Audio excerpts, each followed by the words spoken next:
नमस्कार. आरो स्टोरी मराठीमध्ये आपल्या सर्वांचे स्वागत आहे.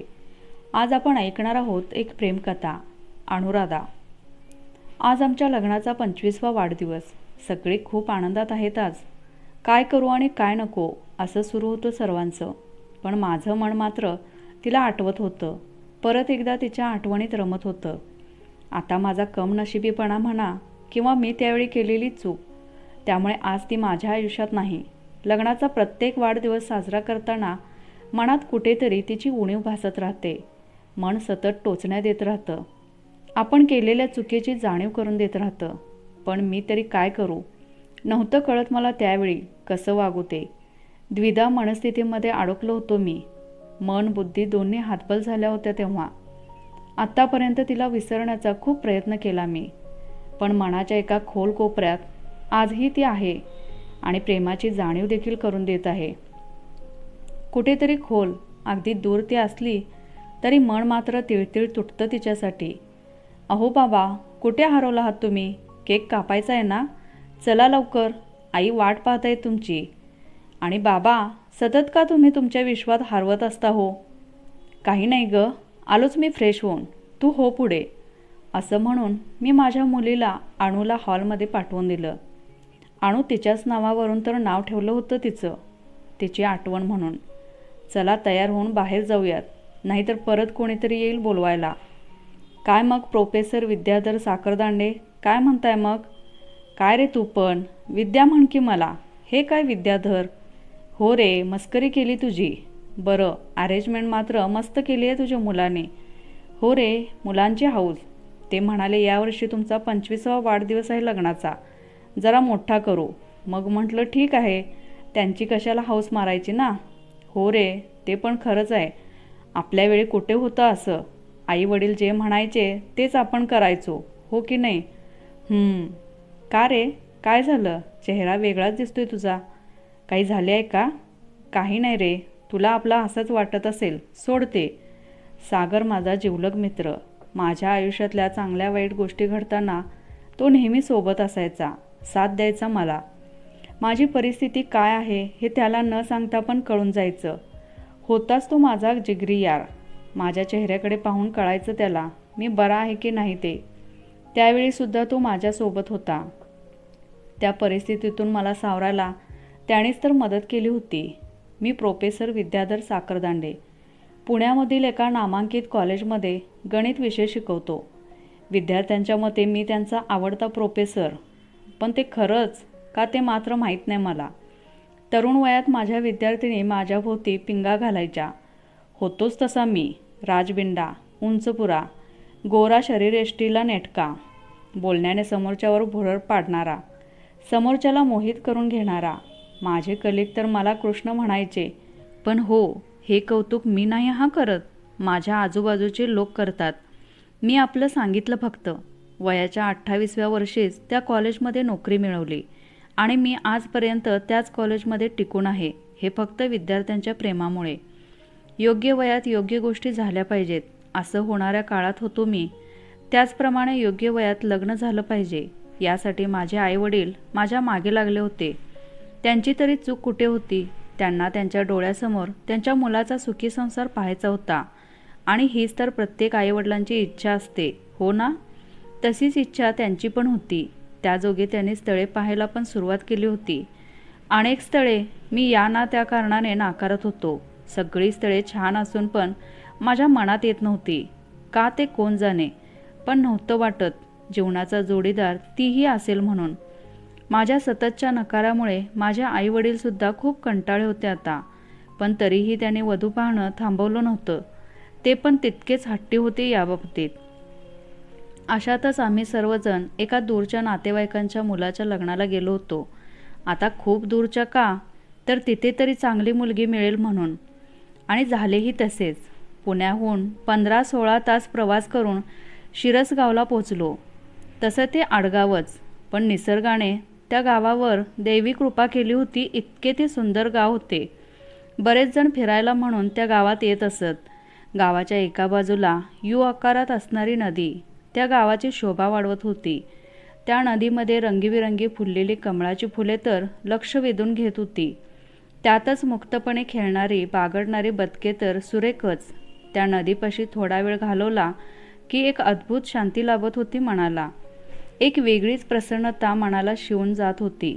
जरासे बारीक निरीक्षण केले की त्या नदीतील मासे कमळाची फुले खाताना, उड्या मारताना, स्वच्छपणे बागडताना दिसून येत होती. तिथे गेल्यावर तिथला तो नजारा पाहण्यातच आपण तासनतास घालवू शकतो याची खात्री पटायची. मीही तिथे गेल्यावर माझा पाय निघत नव्हता. त्या नदीच्याच बाजूला थोडे पुढे गेल्यावर राधाकृष्णाचे संगमरवरी दगडात कोरलेले मंदिर होते. मंदिराची रचना थोडी जुन्या पद्धतीची होती. प्रेमाची व्याख्या सांगणारे, प्रेमाचा त्याग, समर्पण, एकमेकांना समजून घेणे, प्रेमाची माहिती सांगणारे असे ते मंदिर होते. नाजूक नक्षीकाम केलेले राधाकृष्ण यांच्या मैत्रीमधील प्रसंग काही ठिकाणी कोरले होते. आजूबाजूला असलेली दाट झाडी, त्या झाडांवर असणारे वेगवेगळे पक्षी आणि त्यांचा तो मंजूळ आवाज मंत्रमुग्ध करत होता. फुलझाडांवर बागडणाऱ्या फुलपाखरांकडे पाहून आपण पण असंच बागडावं असेच वाटत होते. गावाच्या मध्यभागी असणारी चावडी सगळ्यांच्या सोयीसाठी होती. गावामध्ये प्रत्येकाच्या दारात परसबाग होती. त्या गावात गेल्यानंतर एक वेगळंच समाधान वाटत होतं. पण मला कुठे माहीत होतं की त्या गावातच मला माझं प्रेम मिळेल. पण ज्या गोष्टीची आपण कल्पना पण करत नाही त्याच गोष्टी आपल्या अवतीभोवती घडत असतात. ते गाव पूर्ण फिरून झाल्यावर मी लग्नघरी गेलो. सगळीकडे नुसती धावपळ चालू होती. जो तो आपापल्या कामात मग्न होता.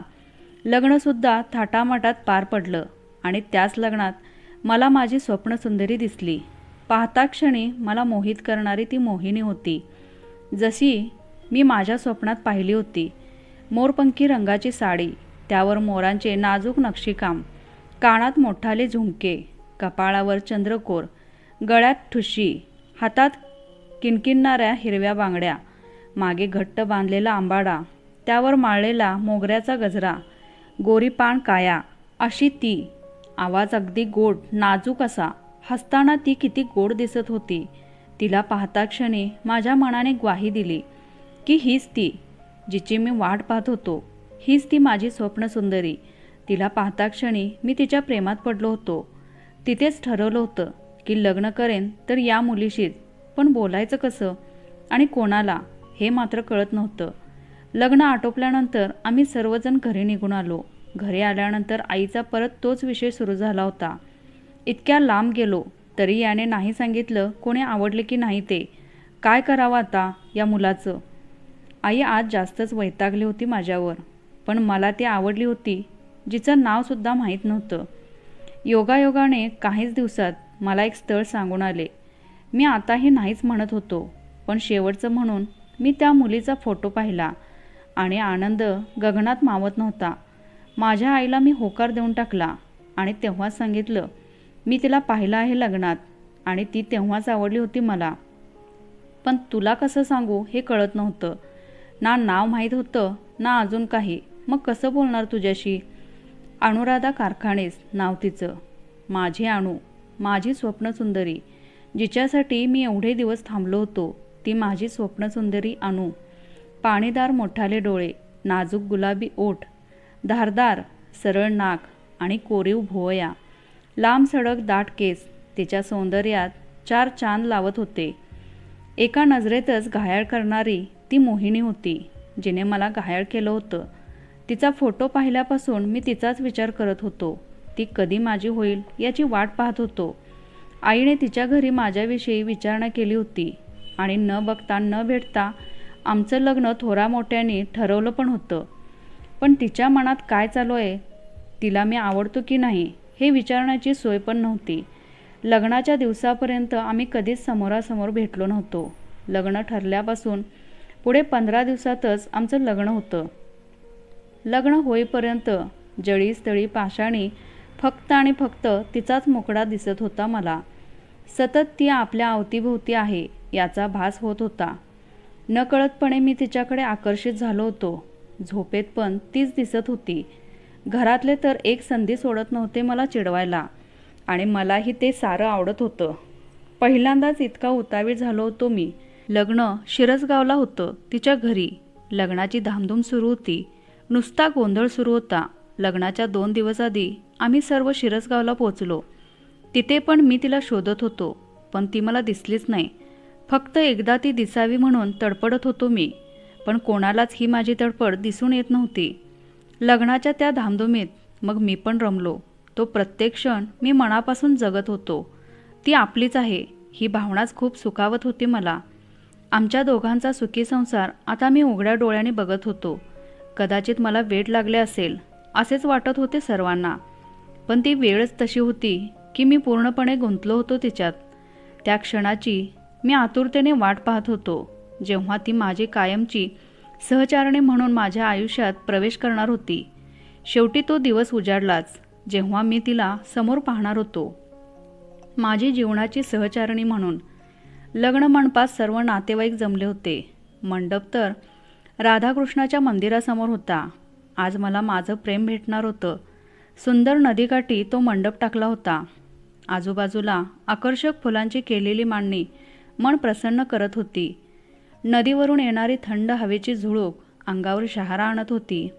मंडपात सुगंधित पाणी शिंपडल्याने मनाला एक तजेला मिळाला होता. आणि त्याहीपेक्षा माझी अनुराधा आज माझ्या आयुष्यात प्रवेश करणार होती याचा आनंद जास्त होता माझ्या चेहऱ्यावर. आली लग्न घटिका हे ऐकायला माझे कान आसुसलेले होते. आणि शेवटी ती घटिका आलीच. जांभळ्या नक्षीदार बुट्ट्याच्या शालूमध्ये माझी अनुराधा खूप खुलून दिसत होती. एका बाजूने खांद्यावर घेतलेली शाल, कानात मोठाले झुमके आणि त्याचे वेल मागे आंबाड्यामध्ये खोचले होते. आंबाड्यामध्ये खोचलेला अबोली आणि मोगऱ्याचा गजरा मला अधिक आकर्षित करीत होता तिच्याकडे. कपाळावर ठसठशीत दिसणारी चंद्रकोर, नाकात मोत्याची नथ, गुलाबी ओठ, कोरीव भुवया, हातात किणकिणणारा माझ्या नावाचा चुडा, गळ्यात ठुशी आणि इतर दागिने. चालताना तिची ती चाल पाहून मी पुरता घायाळ झालो होतो. आज माझी स्वप्नसुंदरी माझी सहचारिणी होणार होती कायमची. ज्या क्षणाची मी आतुरतेने वाट पाहत होतो तो क्षण जवळ आला होता आता. डोक्यावर सगळ्यांच्या समोर सगळ्यांच्या साक्षीने अक्षता पडल्या आणि ती माझी कायमची सहचारिणी झाली. लग्न दुपारचं होतं. दुपारी जेवण वगैरे आटोपल्यानंतर बरेच नातेवाईक आपापल्या घरी निघून गेले. फक्त आम्ही आणि आमच्यासोबत आलेली मंडळी तिथे रात्रभर थांबणार होती. त्यानंतर आम्ही सर्वजण दुसऱ्या दिवशी तिथून निघणार होतो. आमची ती पहिली रात्र तिच्याच घरी साजरी होणार होती, ज्याची मी आतुरतेने वाट बघत होतो. सगळी पांगापांग झाल्यानंतर थट्टामस्करीमध्ये तो दिवस निघून गेला. झोपण्याच्या आधी पाहुण्यांनी अनुराधाला माझ्यासाठी विडा बनवायला सांगितला.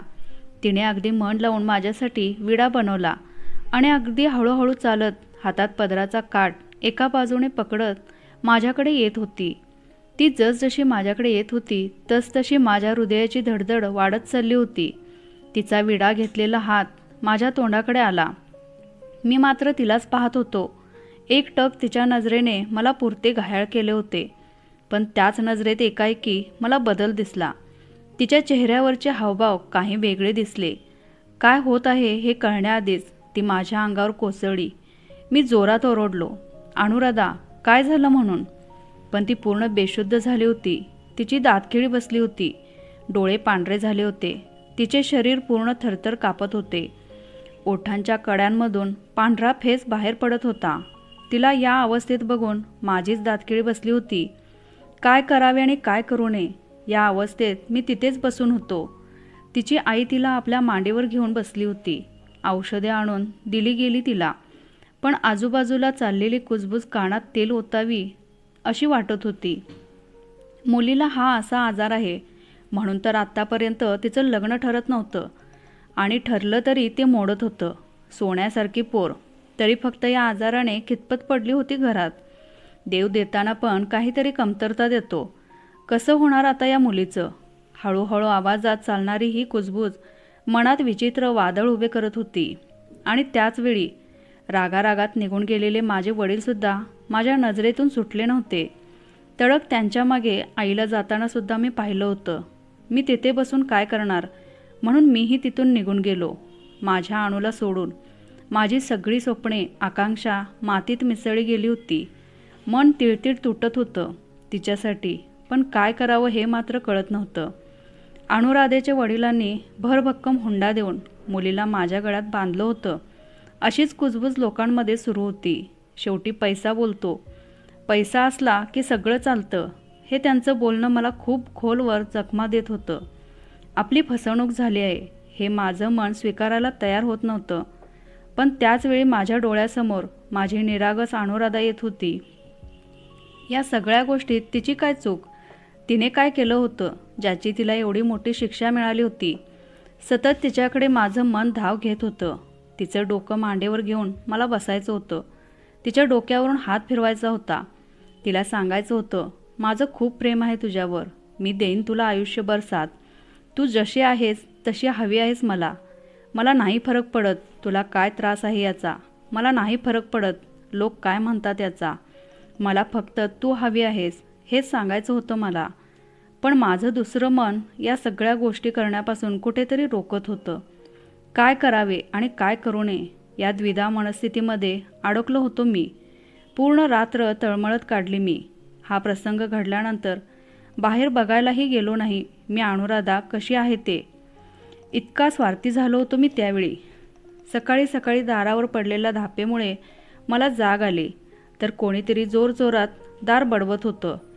तसंच डोळे चोळत मी दार उघडलं तर दारात आई उभी होती. तिला काय झालं हे विचारलं तर तिने सांगितलं की आत्ताच्या आत्ता आपल्याला आपल्या घरी निघायचं आहे. हे एक क्षणही थांबायला तयार नाहीत. काल रात्रीपासून खूप चिडले आहेत ते. अजून काही वेळ थांबलो तर ते काय करतील हे सांगता येणार नाही. तू जसा आहेस तसं सगळं आवर आणि बाहेर ये लवकर. आम्ही सगळे वाट पाहतोय तुझी. मी काही बोलायच्या आधीच आई तिथून तरातरा निघून गेली. ह्या सगळ्यात अनुराधा मात्र कुठेच नव्हती. का नव्हती ती? बाबा काय विचार करत आहेत हेच कळत नव्हतं मला.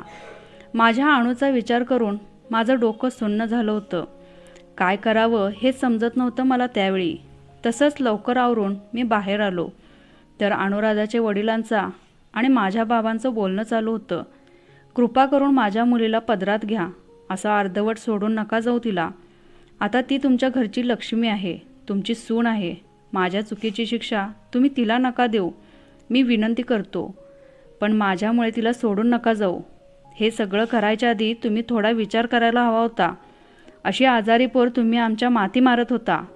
तुमच्यासाठी मी माझ्या मुलाच्या आयुष्याची वाट लावून देऊ का? वाटलं तरी कसं तुम्हाला? आणि हो, आम्हाला हुंडा नको होता तरी तुम्ही तो जबरदस्तीने दिला तुमच्या इच्छेखातर. आम्ही त्याचा मान ठेवला. पण मी हा विचार केलाच नाही की तुम्ही असं का करत आहात ते. पण आत्ता समजलं मला कारण काय होतं ते.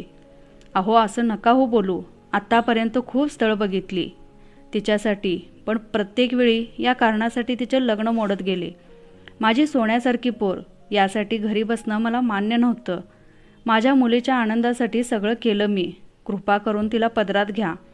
तुमच्या मुलीच्या आनंदासाठी तुम्ही हे केलं, मग मी का नाही करायचं?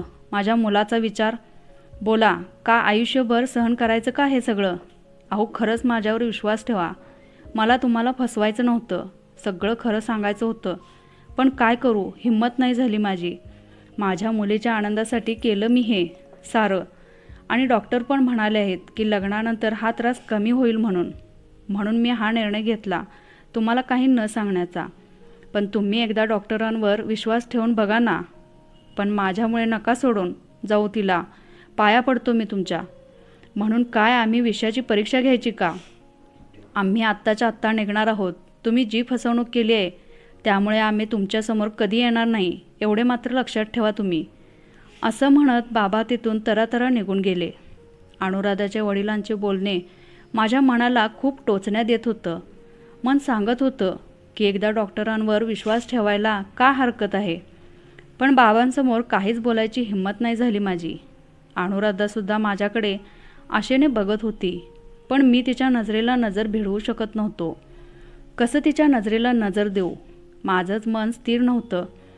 तेव्हा मला अनुराधा पण हवी होती आणि बाबा पण. पण यावेळी कोणाची साथ देऊ हे कळत नव्हतं. मनातच विचार केला मी की घरी गेल्यानंतर बाबांची समजूत काढून अनुराधाला आपल्या घरी घेऊन येईन. तोपर्यंत सगळं शांत पण होईल. बाबा तर रागारागात त्यांनी दिलेला हुंडा परत करून गाडीत जाऊन बसले पण होते. आणि मला पण लवकर ये असा दम दिला होता, पण माझा पायच निघत नव्हता तिथून. घरी जाताना मला अनुराधाला घरी घेऊन जायचं होतं, पण आज वेळच अशी आली होती की मी एकटाच घरी चाललो होतो. मला तिला सांगायचं होतं मी तुला घ्यायला लवकरच येईन म्हणून. तू माझी आहेस आणि माझीच राहशील हे आश्वासन मला तिला द्यायचे होते, पण जाताना साधं तिच्या नजरेला नजर पण देऊ शकलो नाही मी. तसाच गाडीत जाऊन बसलो. पूर्ण प्रवासात तिचा चेहरा आठवत होता. मन तीळ तुटत होतं तिच्यासाठी. काय करावं याची शुद्ध पण नव्हती मला. घरी गेल्यावर बाबांना खूप समजवण्याचा प्रयत्न केला मी, पण त्याचा काहीच उपयोग नाही झाला. माझं मन मात्र सारखं तिच्याकडेच धाव घेत होतं. तिला कधी भेटतो असं झालं होतं, पण बाबांच्या विरोधात जाऊ शकत नव्हतो मी. लग्न होऊन आता 8 दिवस झाले होते आणि त्याचवेळी मला एक निनावी पत्र आले आणि ते पत्र माझ्या अणूचे होते, माझ्या प्रियेचे होते. माझा आनंद गगनात मावत नव्हता. तसाच तडक मी माझ्या रूममध्ये गेलो आणि ते पत्र फोडून वाचायला सुरुवात केली. प्रिय विद्याधरराव, प्रिय लिहिण्याचा अधिकार मला आहे की नाही हे माहीत नाही, तरीही मी प्रिय लिहिले आहे. तुमच्या मनात माझ्याबद्दल काय भावना आहेत हे मला नाही माहीत. मी तुमच्यासाठी कोण आहे हे देखील माहीत नाही मला, पण माझ्यासाठी तुम्ही सर्व काही आहात. तुम्हाला मी लग्नात पाहिलं होतं तेव्हाच तुम्ही माझ्या मनात घर केलं होतं, पण माझ्यासारख्या मुलीला आत्तापर्यंत जोडीदाराचं प्रेम कधी भेटले नाही आणि मी पण कधी प्रेमाचा विचार केला नाही. तसा तो अधिकार मला नाही हीच समजूत करून घेतली होती मी. पण तुम्हाला पाहिले आणि कुठेतरी वाटले ते तुम्हीच आहात, ज्यांच्यावर मी मनापासून प्रेम करते. तुम्हाला फक्त बघूनच असं वाटलं की आपलं जन्मोजन्मीचं नातं आहे. एक वेगळीच भावना जन्माला येत होती. प्रेमात पडले होते मी नकळत तुमच्या. पण काय करू मी? तुम्ही होताच तसे की मी नकळत तुमच्याकडे ओढले गेले. मला जेव्हा कळलं की माझं लग्न तुमच्याशी होत आहे, तेव्हा माझा आनंद गगनात मावत नव्हता. पण भीती पण वाटत होती, तुम्ही मला सोडून तर जाणार नाही ना? खरं तर या सगळ्यामध्ये चूक माझीच होती. मी स्वतःहून तुम्हाला माझ्याबद्दल सगळं सांगायला हवं होतं, पण नाही सांगू शकले मी. बाबाने फक्त माझा विचार केला, माझ्या आनंदाचा विचार केला त्यांनी. त्यात त्यांची काहीच चूक नाही. कृपया आपण त्यांच्यावर रागवू नये. तुम्ही तुमच्या आयुष्यात पुढे जावं हीच माझी इच्छा आहे. माझा शोध घेण्याचा प्रयत्न करू नका तुम्ही, कारण मी तुमच्या आयुष्यातून, या शहरातून कायमची निघून जात आहे. मी कुठेही असले तरी प्रेम मात्र तुमच्यावरच करत राहील हे नक्की.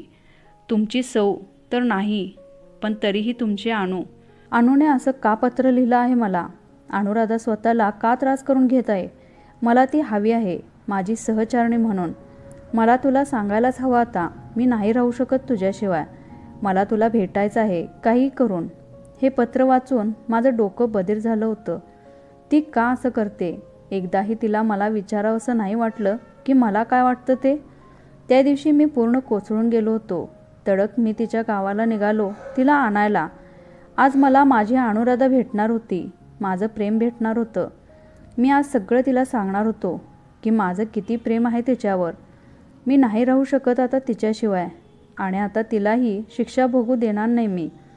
तिला मी माझ्यासोबत घरी घेऊन जाणार आहे. आता यापुढे नाही रडणार ती कधीच. ती आनंदी राहील हाच प्रयत्न करेन मी. 15-16 तास प्रवास करून शिरसगावला पोचल्यावर मी तिच्या घरी गेलो तर घराला कुलूप होतं. सगळीकडे विचारलं मी, पण कुणाला काहीच माहीत नव्हतं. ना तिच्या आजूबाजूला ना तिच्या नातेवाईकांना तिच्याबद्दल काही माहीत होतं. मी सगळीकडे तिला खूप शोधलं, पण ती मात्र कायमची मला सोडून गेली होती.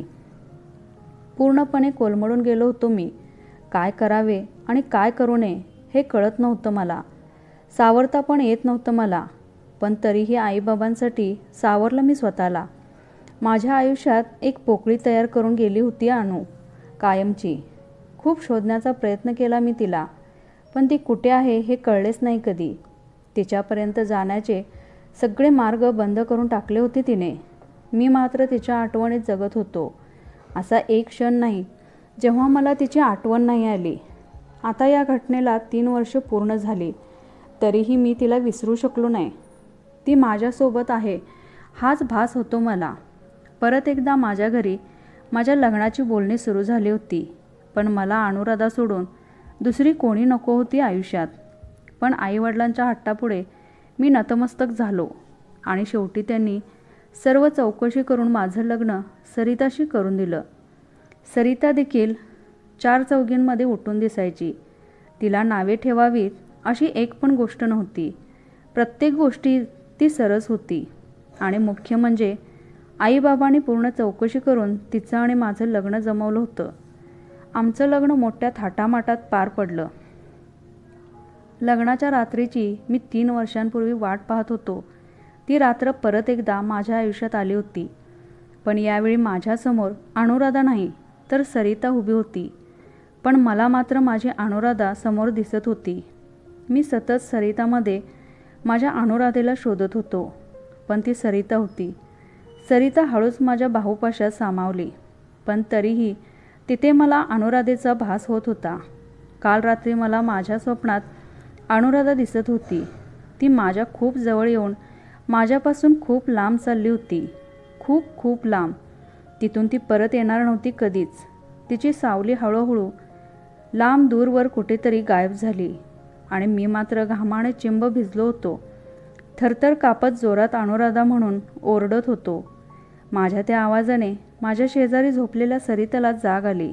माझ्या त्या अवताराकडे बघून काही क्षण ती घाबरून गेली होती, पण लगेच सावरत तिने तिच्या साडीच्या पदराने माझा चेहरा पुसला आणि शांतपणे मला तिने झोपायला सांगितले.